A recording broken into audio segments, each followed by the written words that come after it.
This is the Young Changemakers Podcast, a global changemakers production. I'm Huiti, and together with Megan, we will be your hosts for this season. If you'd like to learn more about the resources and programs that Global Changemakers offers, visit www.global-changemakers.net. Enjoy the episode. Hello, everyone, and welcome back to yet another episode of the Young Changemakers podcast. My name is Huiti, a Global Changemakers alumni, and I'm so excited for the conversation that we're going to have today. And I know I always say this, but I will repeat myself that, you know what, we have such an amazing group of guests this season during season 7, and today's guest is no exception. His name is Femi, a Global Changemakers alumni from 2023, and we'll be hearing his story on social entrepreneurship and just the green mobility innovation. He's an innovator, an amazing global change maker. Femi, welcome to the Young Changemakers podcast. Hi, thank you. Amazing. All right. So I always love to just start by allowing our guests to check in with themselves and just find out on a scale of 1 to 10, how are you feeling right now? And maybe just choose one word that you'd probably use to describe your mood right now. Why don't we do both?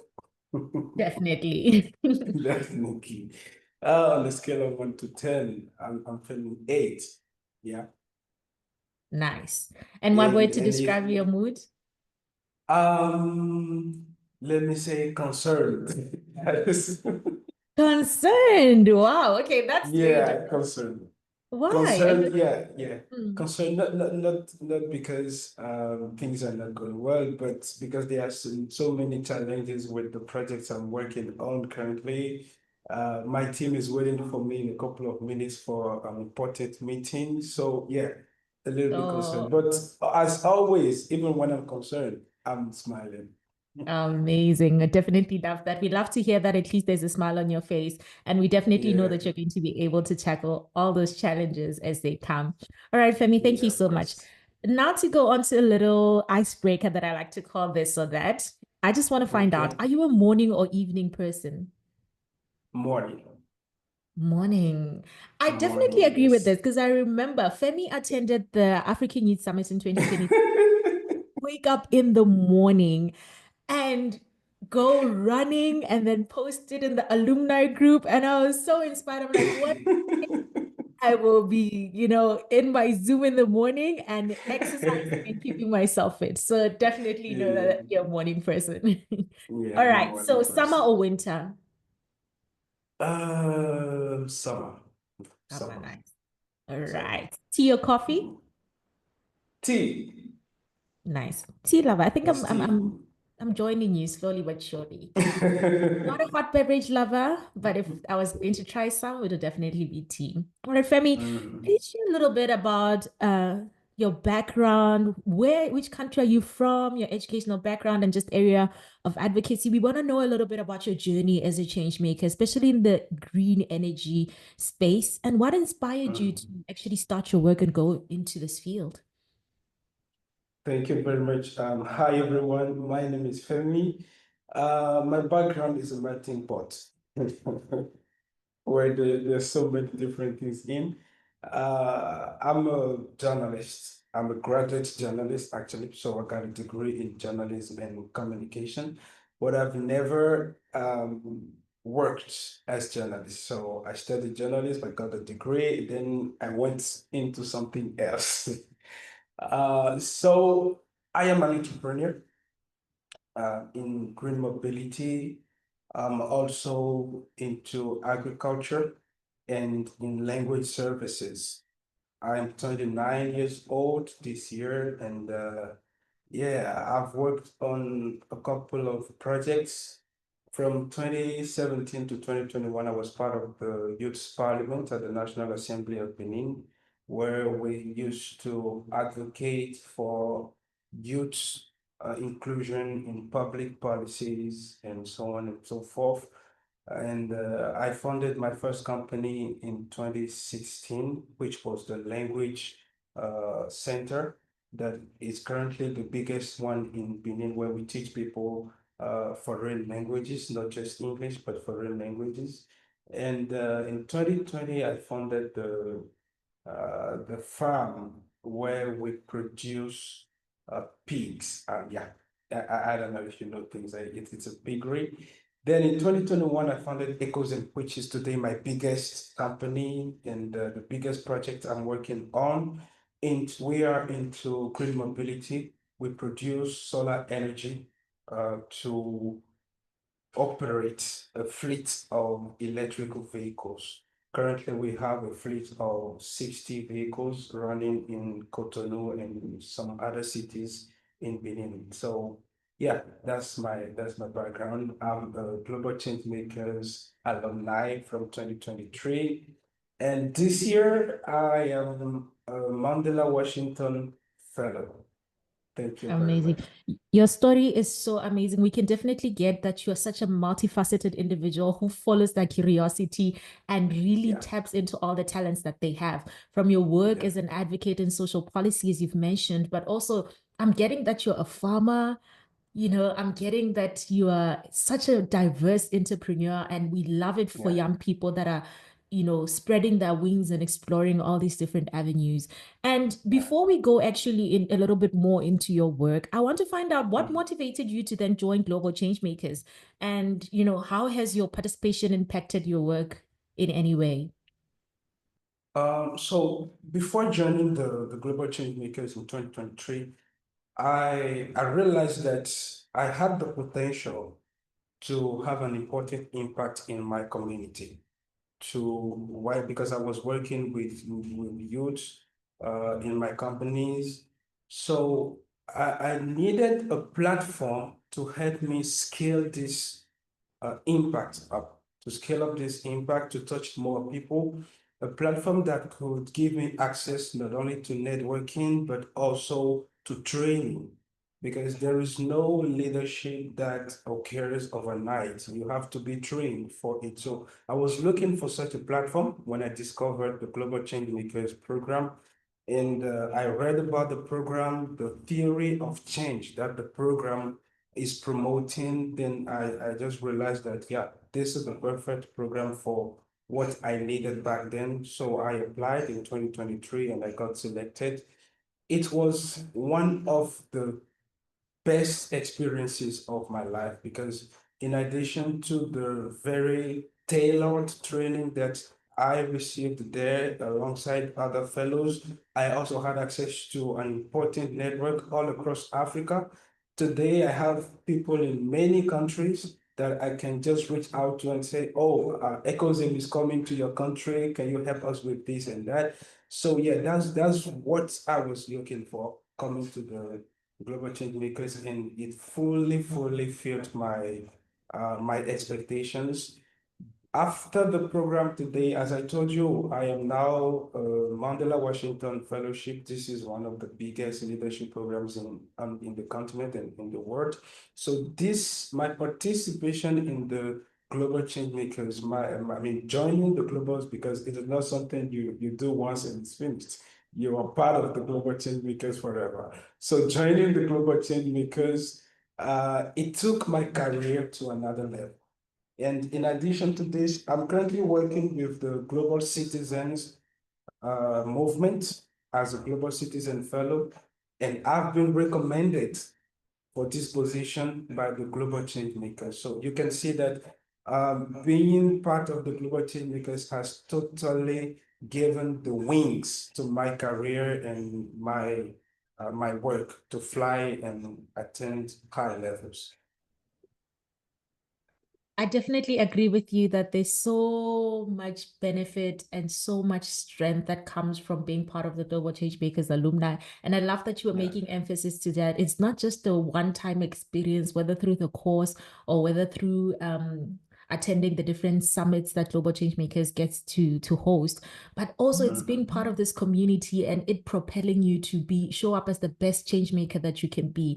And I'm really Exactly. congratulations on the honor of with Global Citizen and with Nelson Mandela Fellowship. Those are another platforms that Thank you.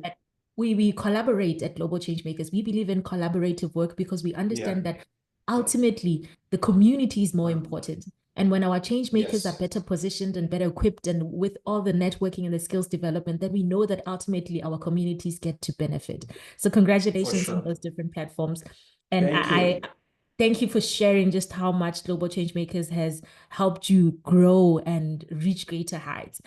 Now I Yeah. want to talk a little bit about your enterprises. You've mentioned them as you were sharing in your introduction, but I want to find out, how did you find those opportunities? If, let's say, a young change maker says, you know what, I'm interested in being a social entrepreneur, seeing how I can, help my community whilst creating revenue to sustain myself and my community as well. How do you identify those opportunities for innovation, and what drives that entrepreneurial spirit that you have, for me? Um, I just want first to make a quick precision. The word opportunities or opportunity, it has a synonym that we usually don't maybe realize its real meaning. The synonym of the word opportunity is the word problem. For me, that's my understanding. Wow. So yeah, in my mind, I see the word problem as a synonym of the word opportunity. So instead of going around looking for opportunities, first I go around looking for problems. Number one. So when I identify a problem, I ask myself first, is this problem painful enough for the people suffering from it or experiencing it to be willing to give a value in exchange of the solution I can bring to them? And once I have figured out if those people or if the people affected by that problem are willing or would be ready to pay or even exchange any value, maybe time, maybe other resources, to give any value in exchange of the solution I can bring, then I can definitely tell myself this is an opportunity. I can now sit, plan, find a solution, bring a solution to it. So yeah, that's how I work. That's how I function to find opportunities. I look for problems, not first for the opportunities, but first for the problems. Then when you discover the problems, the opportunities follow at the same time. So yeah, what drives this spirit of entrepreneurship in me? Honestly, I can tell you, I can just say I was born like uselessly. But I think I'm very curious. I'm Mm. very curious. That's what makes the difference. I'm very curious. And I don't just think about things. Like if I see a problem, I don't just say, oh, we can do this to solve it, and I stop there. I really start working on the solution I imagined in my mind. So most of the time, I end up either with a solution that works or something that doesn't work at all. But at least I've tried. And from trying to trying, I accumulate a lot of solution. And at the end of the day, I choose to work fully on some of them to turn them into viable enterprises, viable businesses or projects. I basically think that's it for me. You are so wise. And when you gave that example of the synonym of how opportunities actually identify the problems in your community and identify the value that your solution can give to the Yeah. individuals. My mind is literally going, wow, Femi. That is so, so great. No, I never looked at it that way. And I'm sure a lot of our listeners also probably haven't been looking at entrepreneurship in that way. A lot of times we come Mhm. up with the solution before we even look at what our community needs or the problems. And we And tailor that's a it. big mistake. Mm. That's a big mistake because when you work like that, you imagine the solution. For you, the solution is nice, it's beautiful, it has to work. Then you struggle to make that solution match with a problem in the community.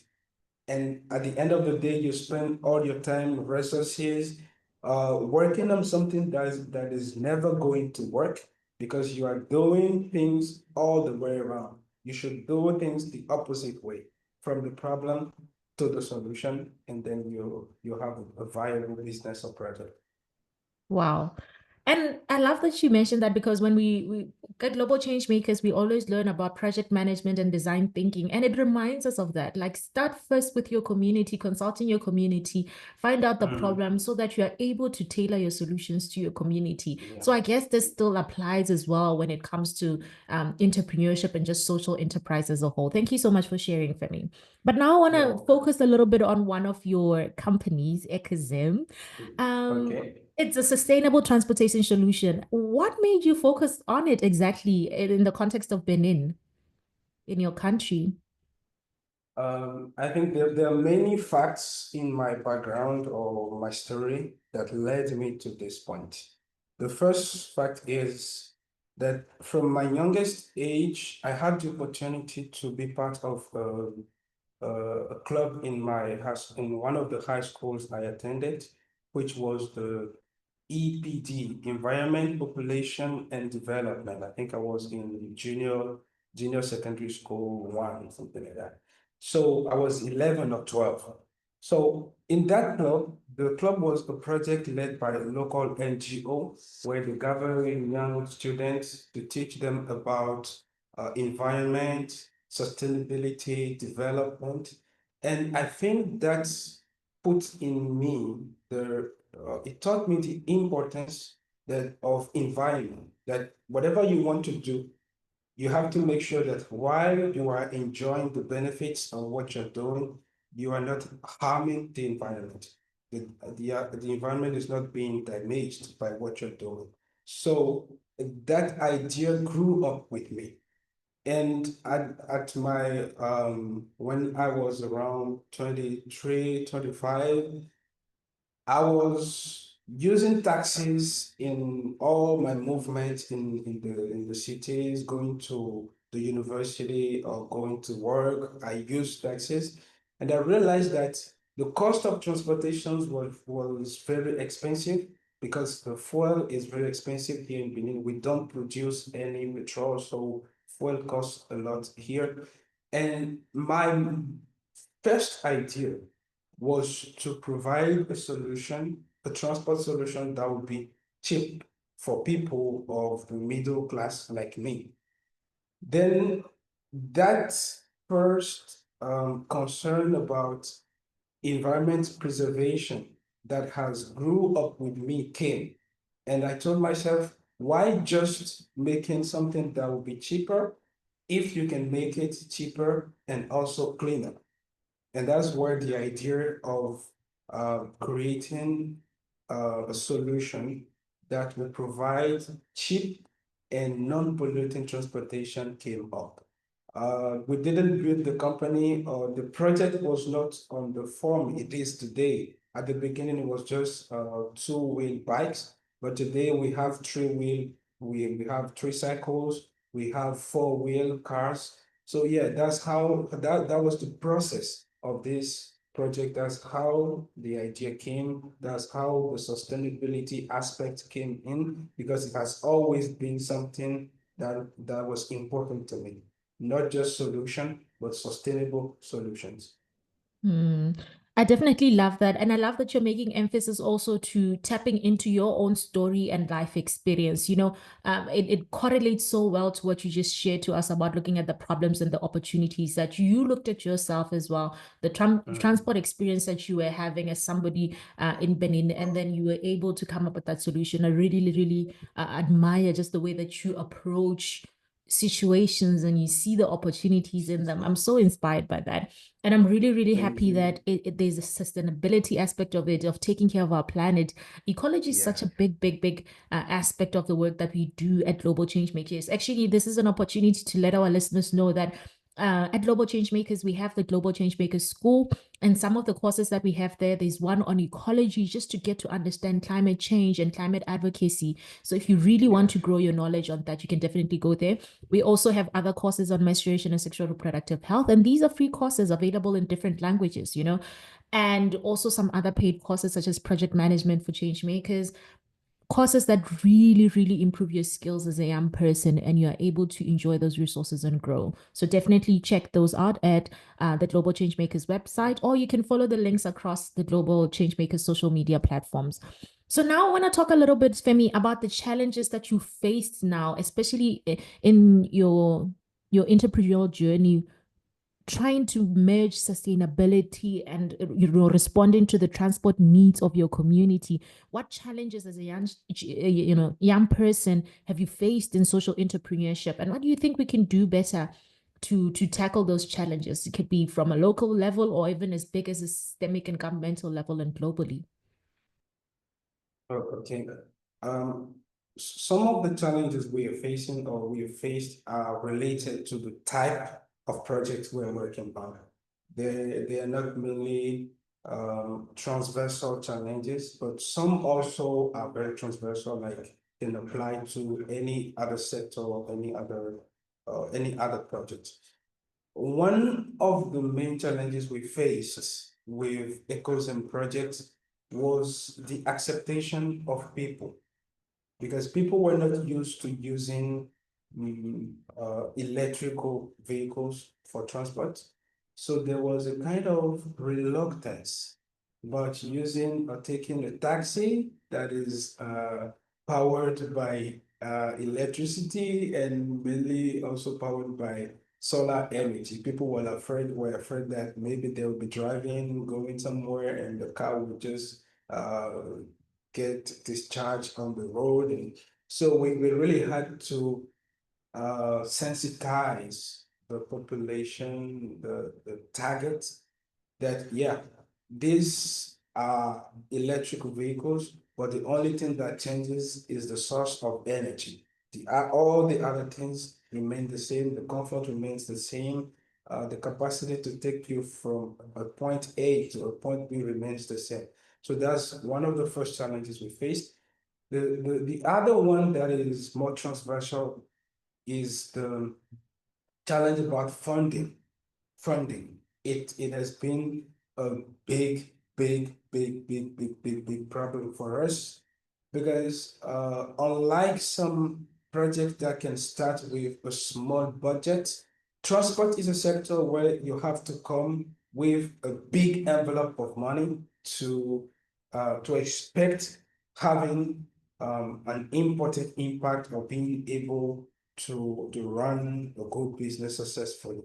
But we were starting from scratches. We didn't have fund from anybody. The first fund we got was from Tony Elumelu in 2021. That was $5,000. And that fund served for our studies, marketing studies, and a couple of other things. So one of the biggest challenges we faced was funding. At the local level, no institution was willing to fund us, to give us money to run this, to implement this project. So we had to go outside of the country.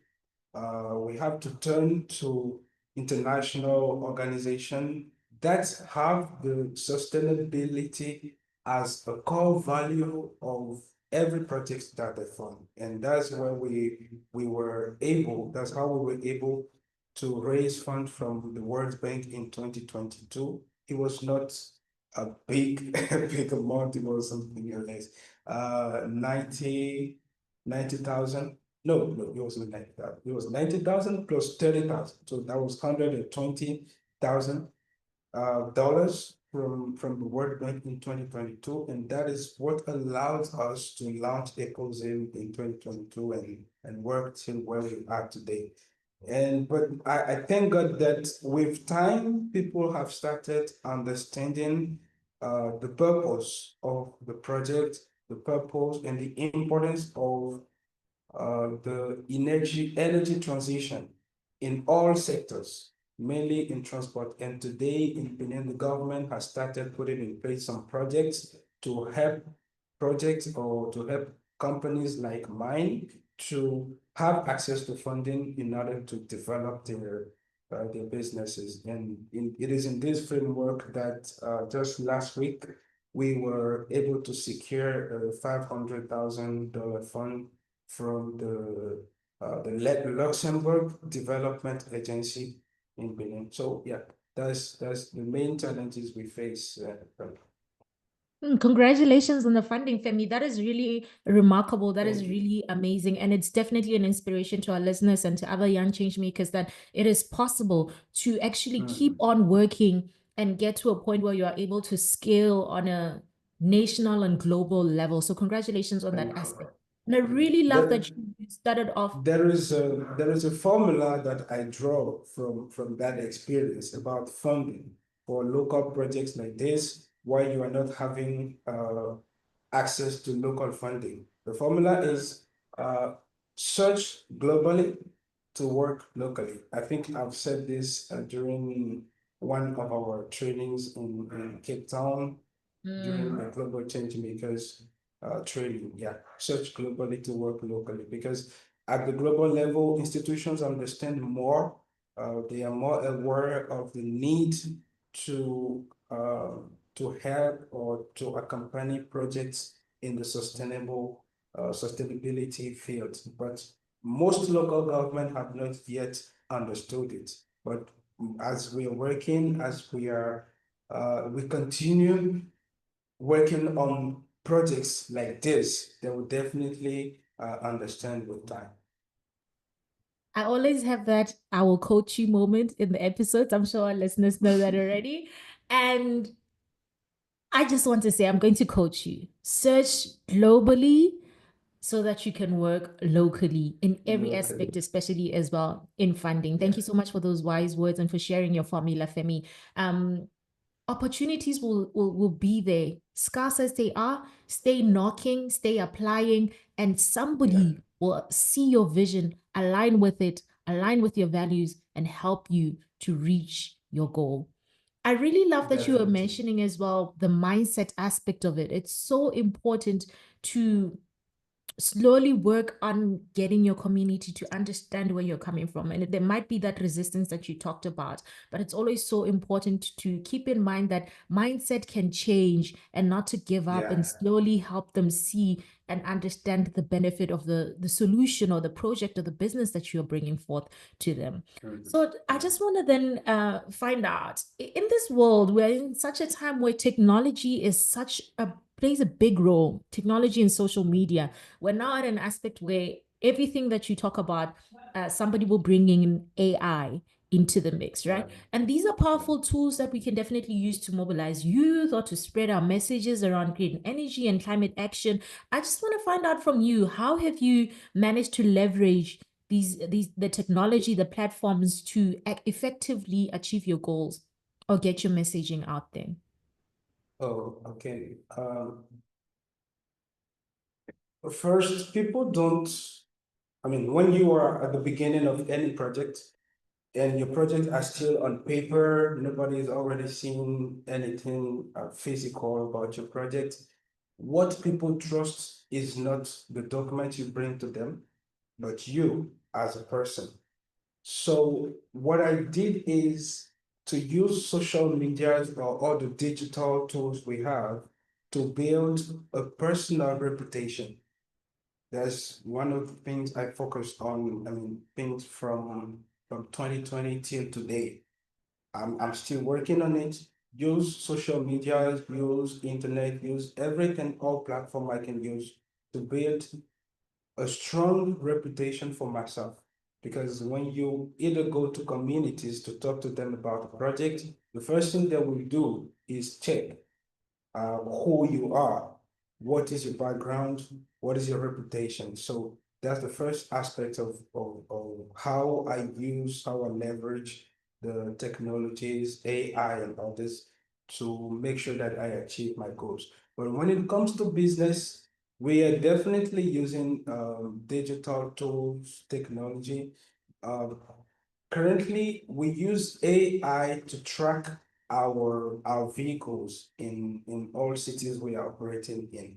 So it is an AI tool that we are using currently to know what is the exact position of each of our vehicles in every city they are operating, um, how many kilometers has every vehicle done, when is the vehicle going to get discharged, and so on and so forth, to measure and collects a couple of data that are very important for us to monitor the implementation of the project. We also use this for marketing.